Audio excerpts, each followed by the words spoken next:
It looks like a standard J3 Cub, but the differences are it's clipped wings, so there's about 4 foot cut off. Everybody thinks it's at the end of the wing. It's not. It's on the inboard sections of the wing. It's got a much bigger engine, or relatively bigger engine, 100 horsepower. It'd normally have a 65 horsepower engine in it. And if you look inside the cockpit, you'll see there's all sorts of gizmos, including 2 GPS, 2 radios, Mode S transponder. It's got a large smoke tank. It's pretty heavily modified, and of course it's only a single seat now. It used to be a 2-seater. The Piper Cub is a delightful aircraft. It is one of the classics. If you say Piper Cub, if you say Tiger Moth, if you say Spitfire, DC-3, this is something that everybody recognizes. It's one of the classic aircraft of all time, and it really brought flying to every man. Now this particular one, as I say, is clipped wing, so it means that if you actually look along the wings that the ailerons are almost full span. So actually for landing on top of a truck, which is one of the tricks I do, it's a little bit twitchy. I've always been interested in flying circus.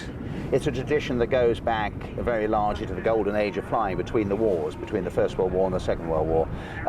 The Americans call it barnstorming, but it's about entertainment. And if I were ever to use one word, the one word about air shows that everybody should understand is entertainment. You're there to entertain the public. So I think this kind of what I call crazy flying, landing on top of trucks, barnstorming, limbo, balloon bursting, flower bombing, you know, all those good things, that's part of that tradition.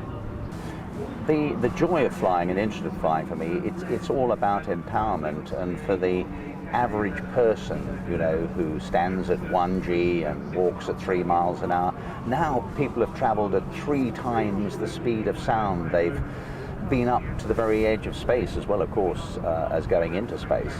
And I just think that it's about freedom, and we are stuck to a degree, the average human being, in a 2-dimensional environment, and it's inescapable.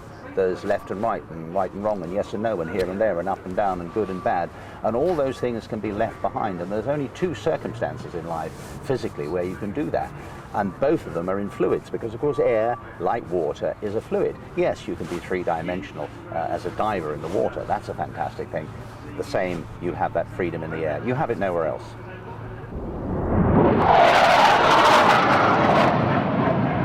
PerfectTiming.com